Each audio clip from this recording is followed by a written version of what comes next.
નમસ્કાર વિદ્યાર્થી મિત્રો, તો 7 ડિસેમ્બરના દિવસે માય સ્ટોરી એબ્રોડ દ્વારા જે સ્ટડી એબ્રોડ ફેર રાખવામાં આવ્યો હતો, જેમાં ઘણા બધા વિદ્યાર્થી મિત્રો આવ્યા હતા અને તેમને સ્ટડી એબ્રોડ માટે કઈ યુનિવર્સિટીમાં જવું છે, કઈ કન્ટ્રીમાં જવું છે, જેવા ઘણા બધા પ્રશ્નો હતા તે તેમનું નિરાકરણ લાવ્યા અને ઘણા બધા વિદ્યાર્થી મિત્રો ખુશ થયા કે હવે તે એકદમ ઈઝી રીતે આઉટ ઓફ ઇન્ડિયા સ્ટડી માટે જઈ શકે છે. જેમાં ઘણા બધા વિદ્યાર્થીઓ આવવાના રહી ગયા હતા કોઈક ને કોઈક રીઝનના કારણે.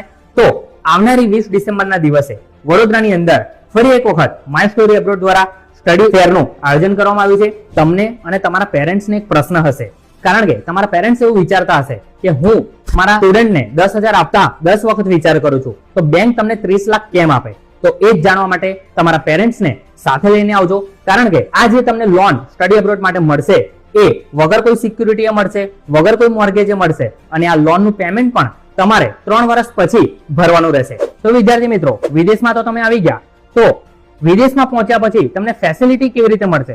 તો MSA દ્વારા તમને એરપોર્ટ પિકઅપ થી લઈને એકોમોડેશનની ફેસિલિટી પણ આપવામાં આવશે. ત્યાં તમને નવું સિમ કાર્ડ થી લઈને તમારું નવું બેંક